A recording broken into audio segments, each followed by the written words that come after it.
and welcome to the very first episode of By the Book, the brand new web series of the Institute of Contemporary History, where we'll give the spotlight to books and the debate of ideas that they bring forth. I am Diana Barbosa. I'm the Science Communication Officer at the EHC, and I will be your host today.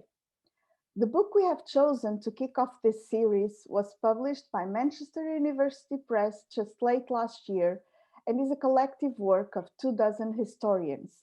It's titled Fighters Across Frontiers, Transnational Resistance in Europe from 1936 to 48. And it was edited by Robert Gildea and Ismee Tames. Professor Tames is our guest today, so let me start by introducing her. She's a professor of history of resistance in times of war and persecution at Utrecht University, and also program leader for War and Society at the NIOD Institute of War, Holocaust and Genocide Studies in Amsterdam. Her research is centered on how people and their societies react to and deal with situations of war and mass violence using transnational and microhistory approaches, combining methods from the social sciences and digital humanities. Welcome, Ismee. Thank you for joining us. Happy to be here. With us today is also Dr. Arturo Zoffmann, which will be providing a comment on the book. And Dr. Zoffmann completed his PhD in 2019 at the European University Institute in Florence. He was based at the National Autonomous University of Mexico, where he worked on a project on the connections between the Mexican and the Russian revolutions. And now he has just joined the EHC, where he will be developing a project that explores the history of far-right trade unionism in Southern Europe during the interwar period. So a double welcome to Arturo Zoffmann. Hello, Arturo. Hello, good to be here. And I will begin with you. Could you give us an introduction and some comments on the book we have at hand today, Fighters Across Frontiers? Yes, thank you very much, Diana and Ismee for this opportunity. It's a pleasure to discuss this edited volume that I thoroughly enjoyed, and that I thought not only is it a very interesting topic, but I also thought it was extremely innovative from a methodological and an empirical point of view, theoretically as well. Indeed, Fighters Across Frontiers, a transnational history of resistance in Europe. If we think about it at first glance, to talk about transnational anti-fascist resistance in those convulsive years might seem a bit counterintuitive, right? Because after all, the existing historiography and also, I guess, public opinion more generally tends to present those events, the struggle against fascism, against German occupation, very much as an epic of national liberation, and tends to emphasize the patriotic dimension of the partisan movement. And there's no doubt that such an element did exist and was very important. The struggle for national emancipation against foreign occupiers was an important driver of resistance in that period, undoubtedly. But at the same time, there was also an important transnational dimension. The resistance movement had a remarkably cosmopolitan worldview, makeup, and also an operational ambit that often transcended national borders. And this transnational dimension has often been forgotten by the historiography, which has very much been conditioned by the changing political landscape in Europe, which after 1945 tended to emphasize the patriotic aspect of anti-fascism, especially in Western Europe, but also very much so in Eastern Europe after 1989. Perhaps Ismee can say a bit about the question of memory and how perceptions of resistance have changed over the decades. But this political fault lines have very much conditioned the historiography that has tended to disregard or to ignore completely this transnational component, which this edited volume, I think, puts on the table in a very effective way.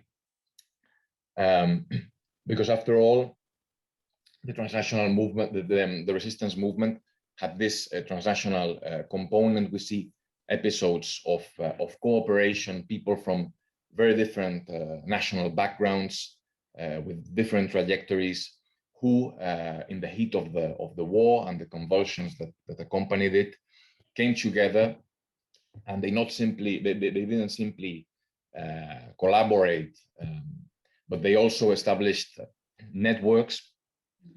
Their subjectivity changed on the basis of these encounters, and I think the main takeaway of the book is that the whole is greater than the sum of its parts. So these entanglements also had a positive input on the resistance movement that culminated in important joint transnational endeavors of resistance, such as the transnational insurrections of cities like Paris, Warsaw, in Slovakia as well, in the closing phase of the war.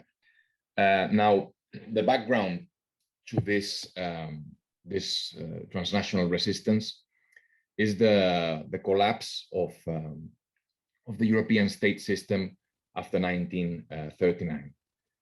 The expansion of the Nazi Empire was accompanied by the collapse of state authority in many places, the creation of so-called shatter zones, not only on the so-called in the bloodlands between Germany and the Soviet Union, but also in other places such as the Balkans.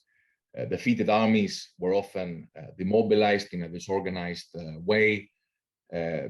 Hundreds of thousands of refugees, exiles, tried to escape from the Nazi embrace. The German war machine also tended to recruit millions of migrant laborers, often under conditions of forced labor, recruits as well for the depleted forces of the Wehrmacht. The Allies, of course, also interceded in this process. They moved people around. They deployed their agents in different European theaters, and all of these convulsions inevitably led to the dispersion of millions of people who moved around, often under very difficult conditions, and they either chose to stand up to the occupiers, to the fascists, or they were forced to do so by the circumstances, and they linked up with resistance movements, often in places that were very far away from the countries of origin, and they connected with a variety of very different people, establishing movements that were thoroughly cosmopolitan. Of course, this state of affairs that we find during the war had certain precedents. We can already see elements of this during the interwar period. The disruption of the traditional international balance of forces after the Versailles Treaty, economic crisis after 1929, the political and social polarization that accompanied it, political violence, persecution of ethnic minorities, of certain political groups. All this began to produce the first waves of refugees and resistors.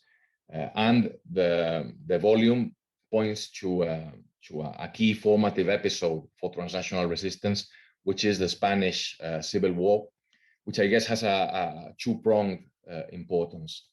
Firstly, the war, as we all know, awakened violent passions across Europe and across the entire world. Hundreds of thousands of volunteers traveled to Spain to fight in the international brigades or other foreign battalions. And these brigadiers, after the dissolution of the international brigades in 1938, and after the defeat of the Republic a year later, they often reoriented or geared their anti-fascist efforts to the new theaters that were opening up across Europe.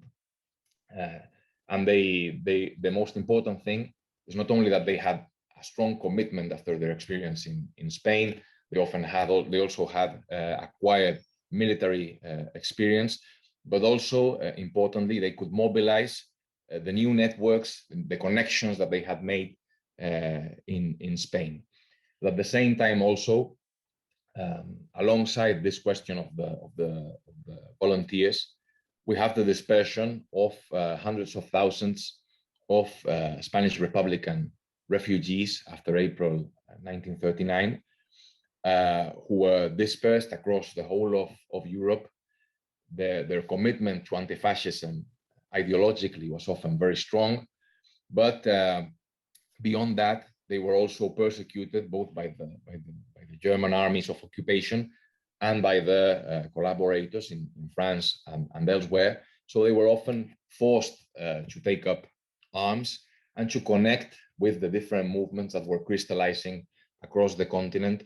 And these refugees often became the sort of the synapses for transnational resistance, participating in the struggle from Brittany all the way to the Ukraine. Alongside this important events and episodes, the Spanish Civil War and so on, it's clear that transnational resistance did not come from the blue. It tended to latch onto pre-existing organizations, movements, communities, collectivities.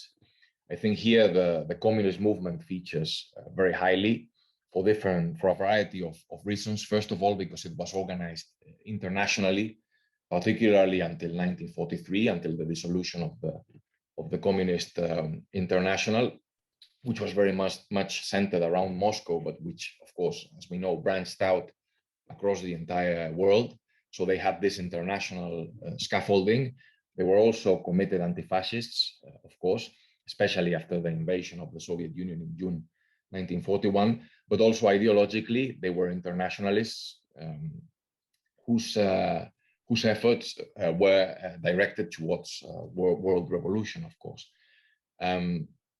But the communists were important, but they were not the only such movement that was present in this transnational anti-fascist endeavors.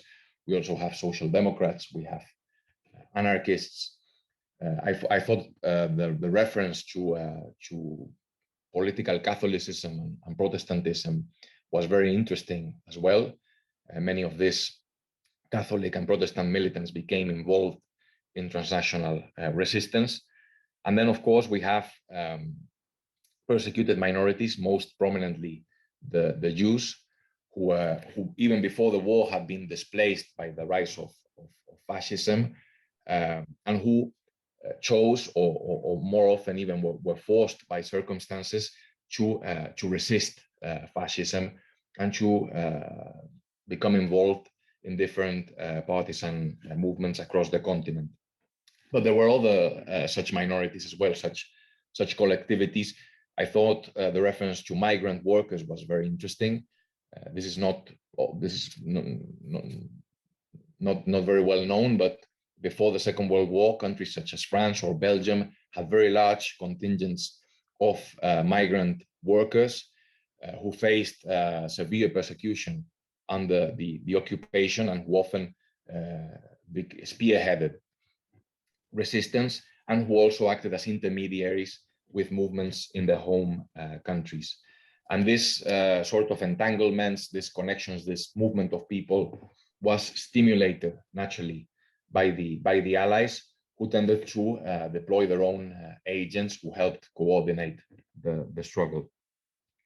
Now, I don't want to impinge too much on what Ismee has to say, so I'll close my introduction with some remarks about the methodology of the volume, which I thought was very interesting. I think what's remarkable, first of all, is the sort of the scope of the effort of Ismee and Robert Gildea's team. As Diana said, this book involves an impressive number of scholars. I think it's 23, if I'm not mistaken, from around a dozen different countries. Of course, the study of transnational resistance over a relatively long period, right, from 1936 all the way to 1948, on a continental scale, is quite a challenge. But I think this team was up to the task. They've plowed through a remarkable amount of archival material, and they've presented in a very succinct way. I think there's also a remarkable effort of synthesis and of summing up, right, what was going on at the time. And I'd say that this type of collective endeavors are very positive, and we should take note of this, right? This type of teamwork, right, involving 24 scholars. This is more typical from the social sciences, right? In history, you find edited volumes with perhaps 10 or a dozen authors. Most chapters are written by one or two people. I think this clearly shows the way to go, right? Involving more people, working through more material in more languages. There's clearly a positive. This has a positive input, I think. The methodology, I'd say, is also very, very interesting. So I think, like, summing up, right, there are different chapters, right, and each follows its own strategy. But I think one can generalize and say that, well, the book does not follow a sort of a chronological pattern. Neither does it follow naturally sort of a national framework, but it rather tends to pick up on different themes, right? Certain places, for instance, loci. We could call this melting pots for transnational resistance.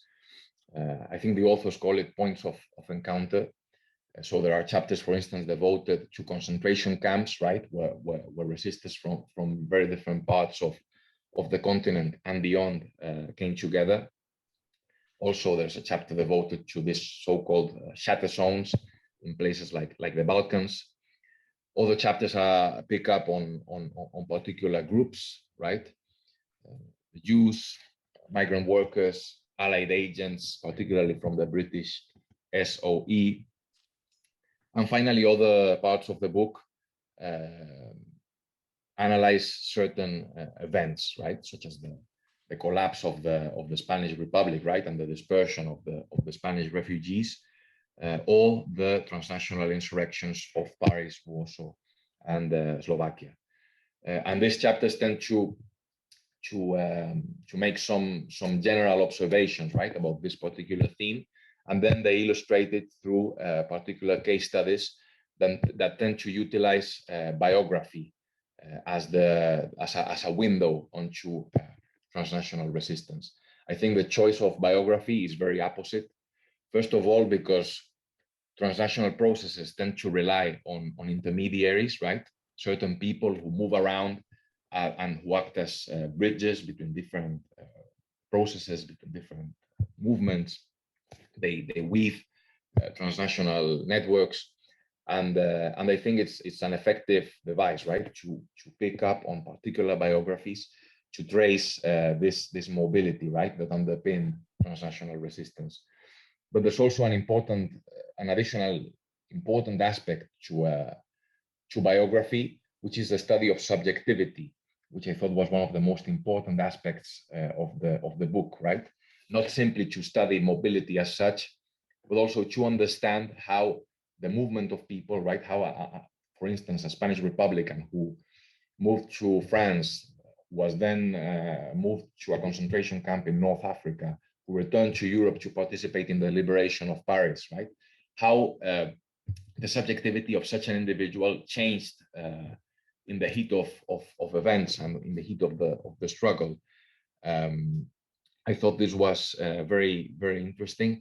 And also the final chapter, I thought, was perhaps one of the best in the book, because it talks about memory and how fighters reinvented themselves, how they re-articulated their experience during the war, and how this all was shaped by the changing political fault lines in Europe after the war. So I think biography is a very effective strategy for this topic. I think I've run out of. I've spoken more than I should have. I have a few questions to ask, but perhaps Ismee can say a few words, and then we can continue our conversation. But I thoroughly enjoyed the book, and I hope that this presentation will stimulate, will encourage our colleagues to read it. Thank you, Arturo. I'll now pass the stage to Ismee to bring us some thoughts on all these comments that Arturo made. Plenty of food for thought there. Ismee. Thank you, Diane. Thank you, Arturo, for all your kind words, and I'm really happy that you enjoyed the book. And it's just such a pleasure to hear somebody like you tell the book back to me. And behind me is the whole team, of course, who contributed to this book and who was part of this whole process. Maybe I start with just saying a few words about how we actually did this teamwork, because it was quite an experiment, and it was not a conventional way of working for none of us. So there were moments that we were like, okay, no idea whether this will work out and where we will end. Maybe we'll just have this big fight and then everything explodes.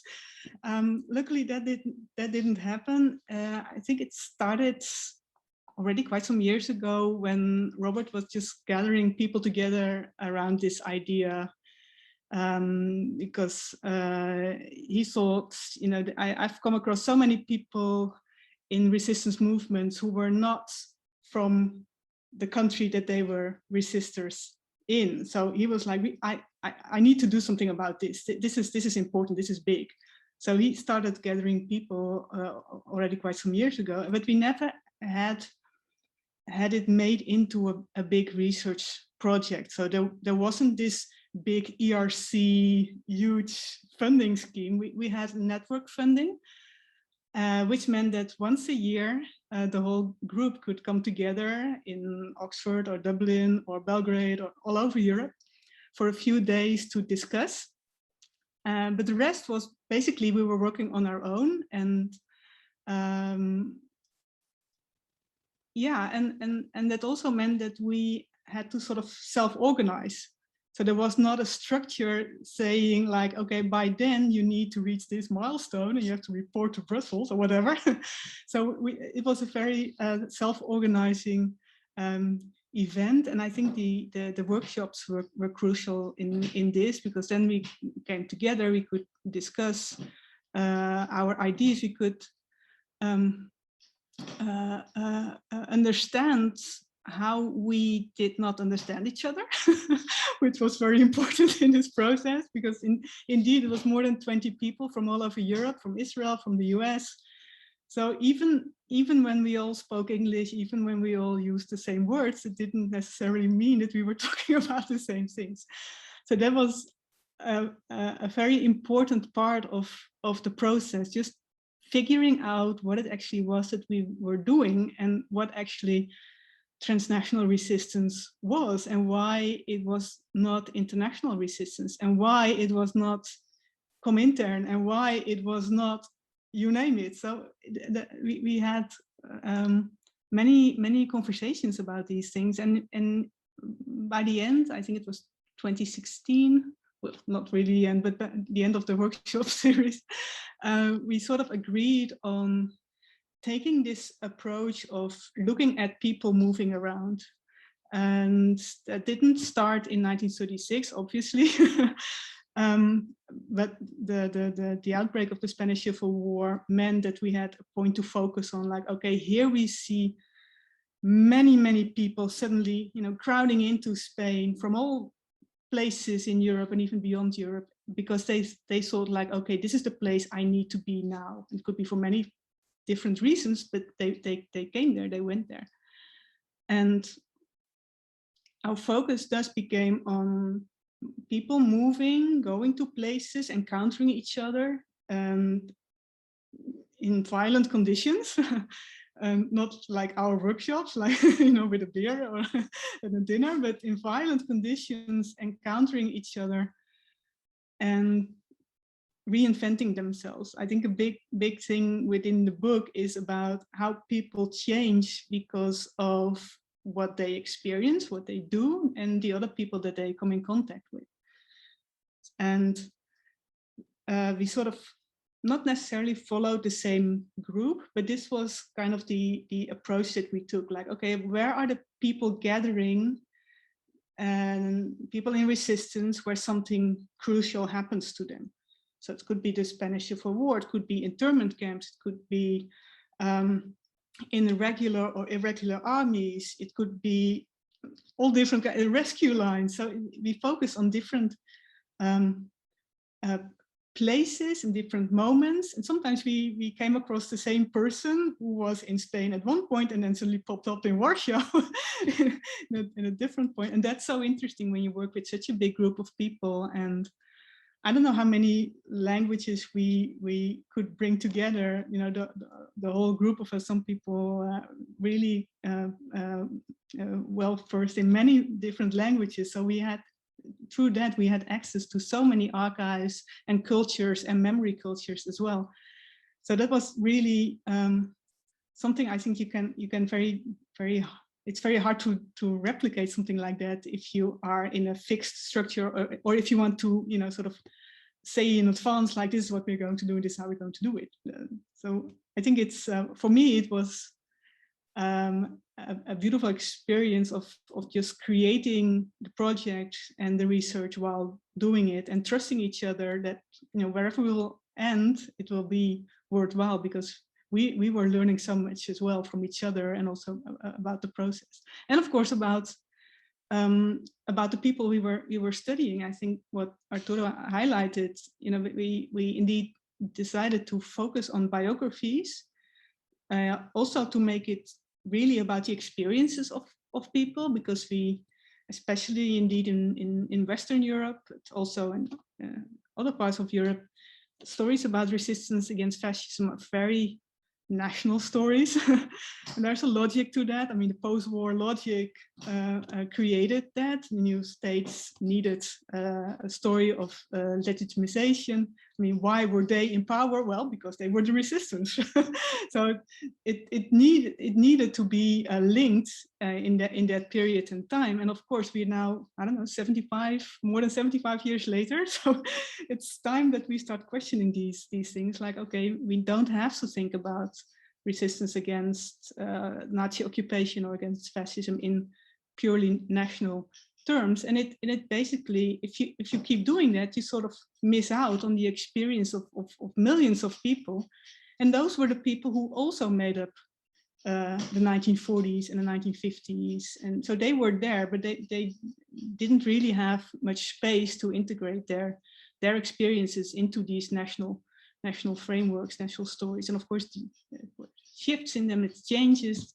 1970, of course, is different from 1945, and after 1989, things change again. But I think it's important that we keep bearing in mind that this is something we have only started exploring this, I think. And strangely enough, or maybe it's not strange, but I often think that people who study Second World War, and especially resistance linked to the Second World War, they tend to not maybe not imprison themselves, but they tend to stay within certain boundaries. Like, okay, now we talk about this country or that country, or maybe we talk about the German occupation regime. But it's when I compare it, but that might also be interesting for discussion. When I compare it to people who are in First World War studies, they are much freer. They're much wilder. They try many more things, and I always like, you know, to sort of create bridges between these two, well, not disciplines, but ways of studying world wars, if you put it like that. So I made a few more notes. Obviously, I could talk for ages about it, but maybe it's nice if we have a bit of just a conversation about things that might be interesting for the listeners or the viewers.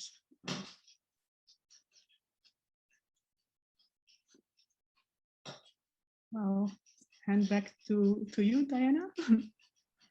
Yes, no, Arturo has mentioned that he had a few questions, so I'll pass it on to him. Yes, well, thank you, Ismee. This is very interesting. I was wondering how you go about writing a book with so many people, right?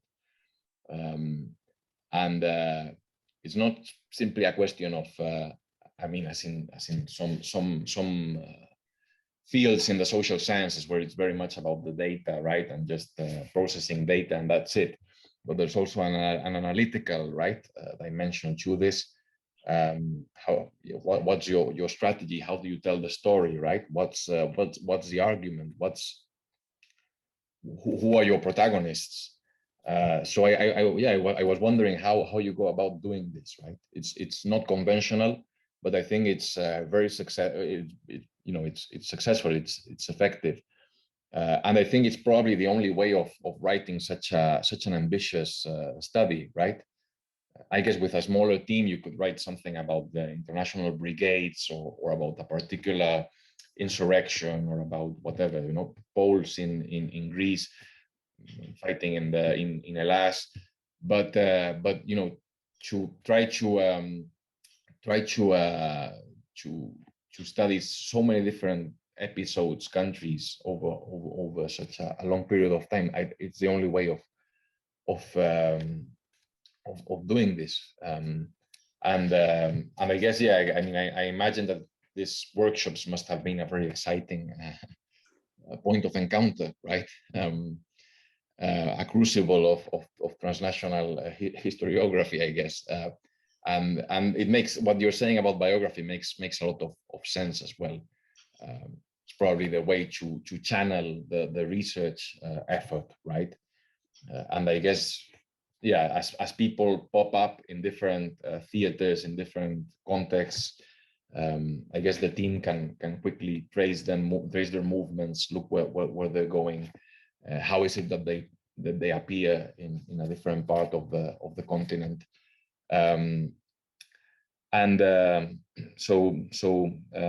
Yeah, I thought these reflections on the practicalities of the volume are very interesting, and we should learn about this. It's not common, and it probably it should be, right, to involve greater numbers of people, because it's not simply that there are lots of authors, right, but that the chapters themselves are often written by 4, 5, 6 people.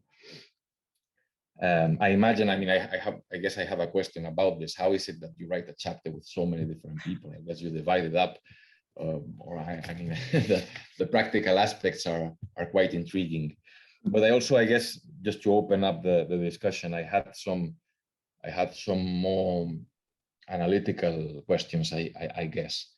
One of the things that I was thinking about is the question of ideology, right? And how not simply subjectivity and how one presents oneself, and why an individual is forced to move around and the decisions he or she takes in different contexts, but also how ideology changes. And I guess the question of internationalism is important. How how the struggle against fascism is conceived, and how the war itself is interpreted, not simply as a patriotic struggle, but as a much more general general effort. And I had a question as well about the tension between internationalism and patriotism. I guess many of these people who are moving around, who show up in North Africa, and then they appear in the Balkans, and then in Poland, and then back in Western Europe, I guess many of them had sort of an international ethos, but at the same time, this was not completely incompatible with patriotism. But I imagine that there was probably some tension between these different worldviews. So I'll leave it there. Yes, thank you, Arturo. Maybe first about how to write these chapters.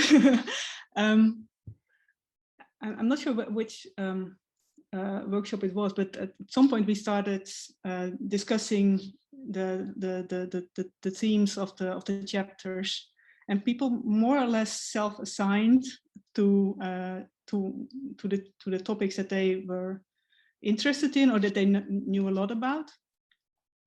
And each chapter team, so to speak, had one person who was kind of team leader, chapter leader, and he or she was supposed to kind of organize it and make sure that that there were some deadlines and a way of agreeing on what the chapter would look like in the end. And when the first drafts were written, Robert and I would just read it, and we would be reading all the chapters all the time in order to look for the common threads and to make sure that there was no strange overlap, or that it was more or less in one voice. And of course, that meant that the people who were writing had to sort of swallow their pride sometimes, because we would be, going through the text like, no, this shouldn't be here, it should be over there, and this is not you who are saying this, but somebody else already said it in the previous chapter. Blah, blah. So it was, and I think that for me was one of the moments that it was a bit like, oh, I'm not sure, I hope this will work out, people won't get mad, because when we all come from a tradition of, you write your own pieces, or maybe with one or two other people, usually people that you kind of like, that you know quite well, but you're not really used to people that you maybe not know that much, or that seem not to really understand you, going through your text all the time and making it into something different. And so that was in the final stages of the book, that was really interesting to see how we kept everybody on board, and everybody contributed in different ways, and we were open to feedback, to criticism, and willing to learn, I guess. So that's probably an important element in such a project, that if you enter it with an idea like, okay, this is my topic and I want it into this book in this way because I have a vision about this and I just want it like this, then it won't work, because it probably won't fit. It will be some alien element in the rest of the book, and then you get tensions. But if you have an openness and allow yourself to look at even your own special topic, the thing that you've worked on maybe for decades, allow yourself to look at it from a different perspective and see what happens if you put it into this crucible, into this mix of people and information and knowledge. Then it's basically really nice to see how these chapters were evolving and how they were integrating more and more, how they were connecting more and more, and how also, you know, one of the main questions often was, because I kept stressing, like, you know, we have to talk about the people and how they change, they meet each other, they experience things, and they were not the same people in 1945 or 46 that they were, not even in 44, not even, let alone if in 36, or maybe way before that, people who left Italy, for instance, in the 1920s. So we have to show the reader how people change. And of course, then you get discussions like, but how do we know? I don't have a source that says, today I changed. Of course not. And if you have one of those, it's actually quite weird. You know, how to make sense of that. So we had a lot of discussions about sources and how to deal with them in a way that really allowed us to come closer to the contemporary experiences, because before you know it, you start reproducing narratives that were created maybe in the 1950s, maybe in the 1990s. You sort of transfer them back onto the 1930s and 40s without proper consideration of what it meant. And one example that always springs to my mind when thinking about this is the story in, I think it's in one of the earlier chapters. It's about a Romanian nurse, Galia Singari, who is working in this hospital in a Romanian town, but then she loses her job. She's of Jewish descent, and there's a lot of anti-Semitism, and she's being accused of having communist sympathies. Well, it's clearly not a safe space for her anymore. She doesn't have a family around, so she gets recruited by Comintern and sent to Paris, and then moves to Spain to work in the hospitals in Spain during the Civil War. And we know quite some things about her, because in Spain she meets her future husband, who is already high in the Communist Party, in the Romanian Communist Party, and they end up in France and then in Moscow, and then after the war they come back to Romania, and her husband becomes I think deputy minister, I think Home Affairs, I'm not sure. So quite high in the hierarchy, but most sources we have from her, about her, are sources from 1950 and 1956. So that's a very special period, of course, in Romania. And in those years, in 1950, she has to make sure that the authorities will not purge her and her husband, like, oh, they're suspicious. What did they do all the time abroad? Who are they meeting? Are they true communists? Are they true patriots? Are they? And this is a strange combination of them. And so she needed testimonies from people who could say, like, oh no, she's a trustworthy communist. She's always been a trustworthy communist.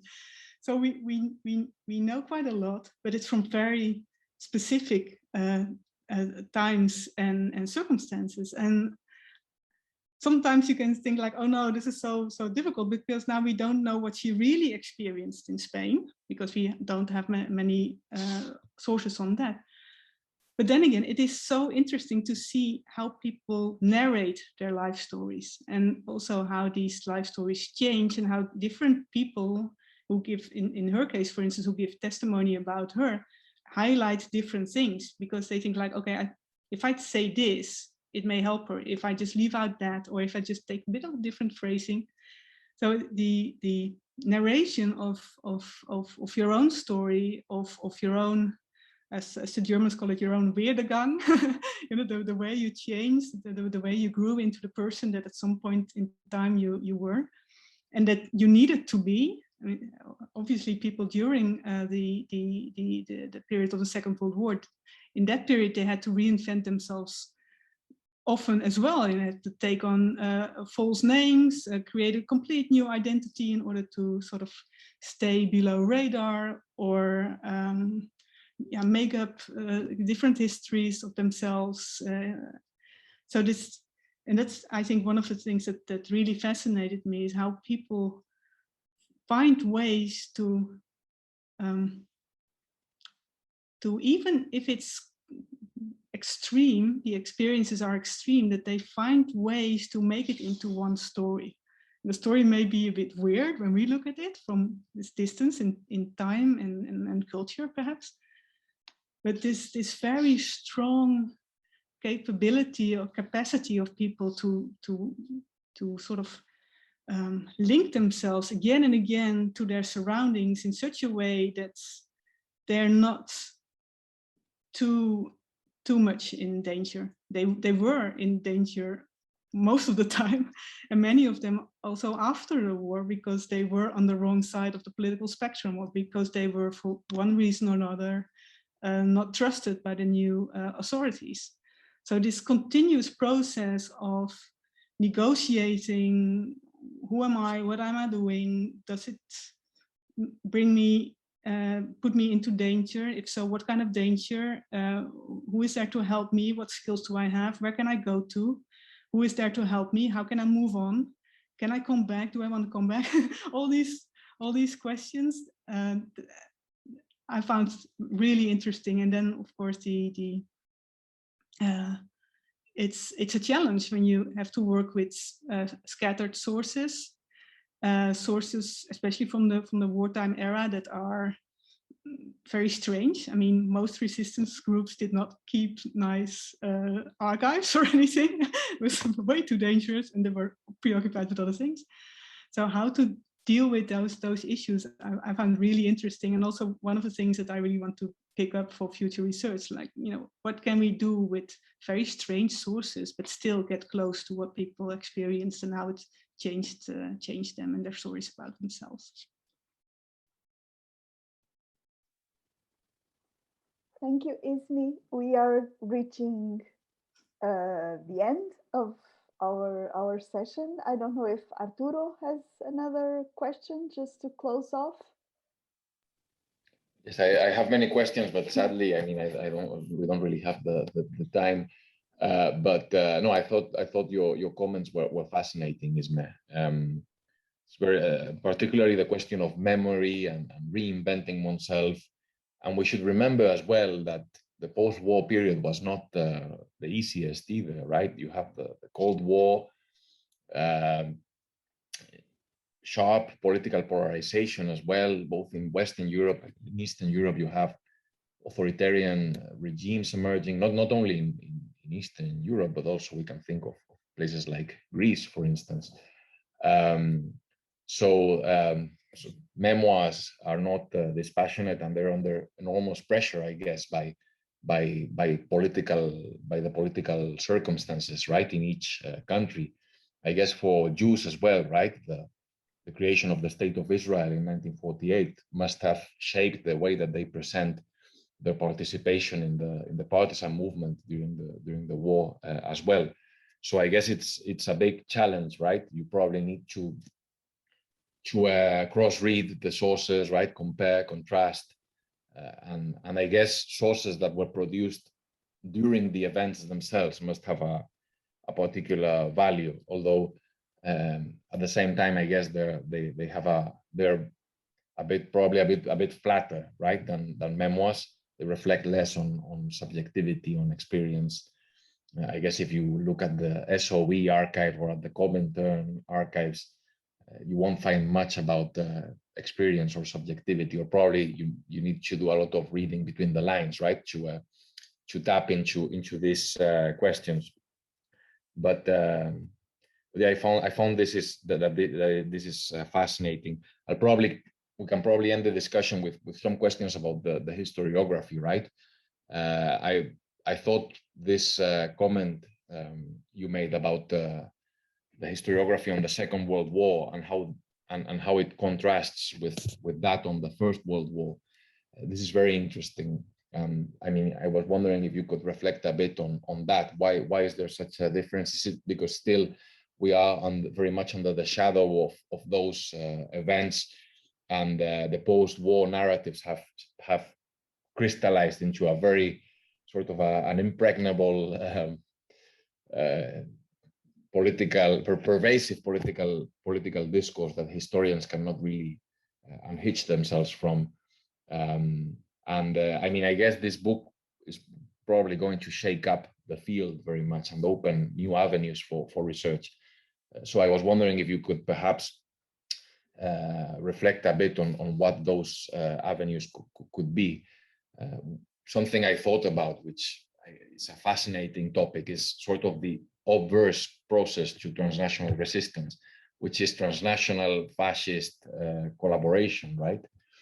I'm not sure if there's much written on that, but as I was reading the book, I was thinking, well, what was going on in the Wehrmacht, in the fascist camp, among the occupation authorities? There was probably a lot of movement going on as well, and odd people showing up in strange places as well. So, well, those are my final remarks. Thank you. Thank you, Arturo. I could now reply for about half an hour.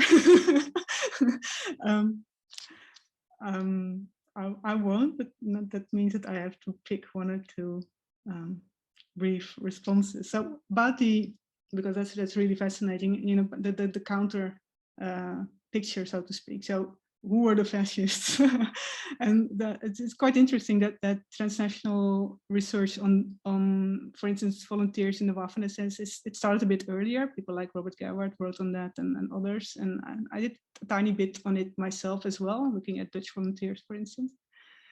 But of course, there's still a lot to do on that as well, especially, again, because we tend, also when it comes to, or maybe especially when it comes to collaboration in Western Europe, it's like, again, collaboration is, you know, betrayal of the nation.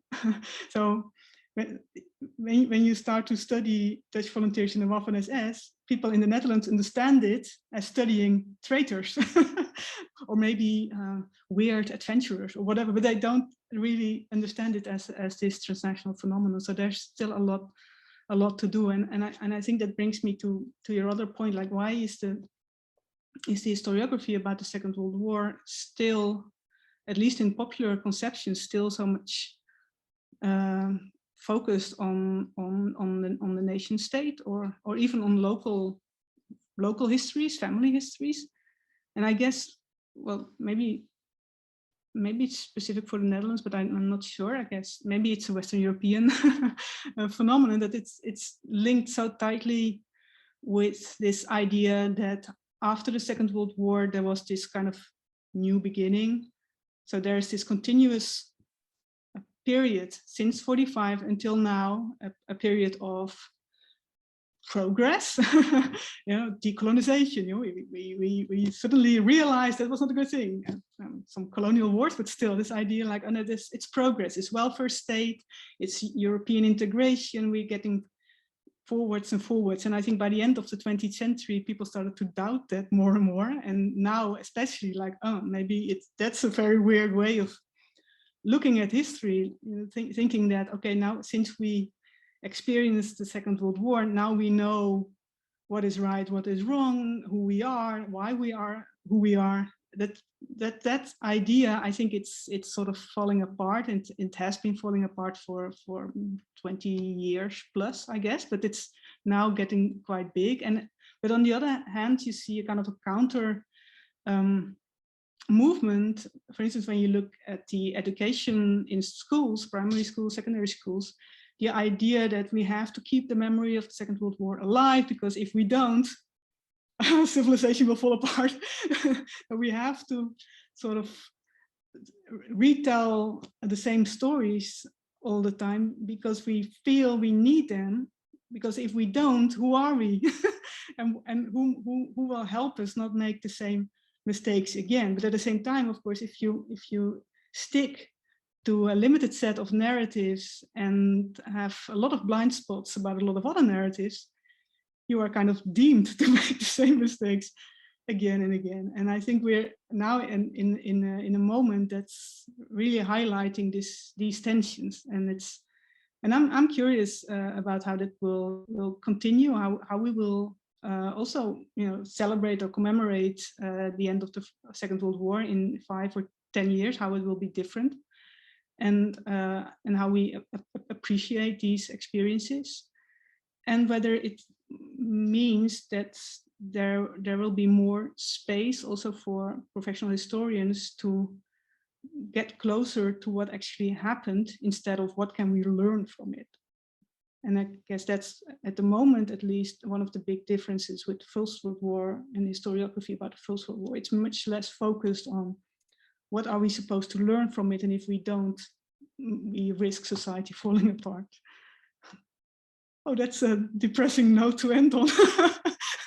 Anyway, I'm curious how this will develop, because it gives, especially us as professional historians, a lot of opportunities as well, and a lot of freedom that I guess we're not only allowed, but also we need to take. We need to not shy away from it.